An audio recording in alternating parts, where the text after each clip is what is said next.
Hi friends, ఇప్పుడు మీరు చూస్తున్నట్టయితే ఇది వచ్చి మేము యాక్చువల్గా తిరుమలలోనే ఉన్నాం. మా డ్యూటీ కూడా ఇక్కడే. బట్ ఇక్కడ మీకు చూపించాల్సిన విషయం ఏమరా అంటే అది మీకు కనిపిస్తుందో లేదో నాకైతే ఐడియా లేదు. అక్కడ ఫ్యాన్స్ రొటేట్ అవుతున్నాయి, టర్బైన్ ఫ్యాన్స్.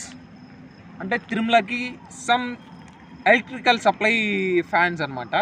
కానీ అది ఆల్మోస్ట్ మొత్తం కాదు, కొంతవరకు మాత్రమే. కాకపోతే ఇప్పుడు మీకు ఇప్పుడైతే మాకైతే క్లారిటీ కనిపించేది ఏమరా అంటే ఓన్లీ ఫ్యాన్స్ వింగ్స్ మాత్రం రొటేట్ అయినట్టు, అది కూడా ఆకాశంలో తిరుగుతా అన్నట్టే అనిపిస్తాను తప్ప కింద స్టాండ్ దాని కింద ఫారెస్ట్ ఇది మాత్రం మాకు కనిపించడంలా. ఎందుకరా అంటే ఇది ఎలాంటి టైం రా అంటే ఫాగ్తో ఫామ్ అయిపోతుంది. ఇప్పుడు ఏమరా అంటే యాక్చువల్లీ ఎర్లీ మార్నింగ్ ఎట్లు చూసినా ఎవరు ఏం కనిపించం, అలా ఉంటుంది ఫాగ్. ఇప్పుడైతే ఏం ప్రజెంట్ అయితే ఏం లేదు, ఎందుకంటే ఆల్రెడీ మార్నింగ్ వర్షం పడింది కాబట్టి ఎఫెక్ట్ అంతగా లేదు.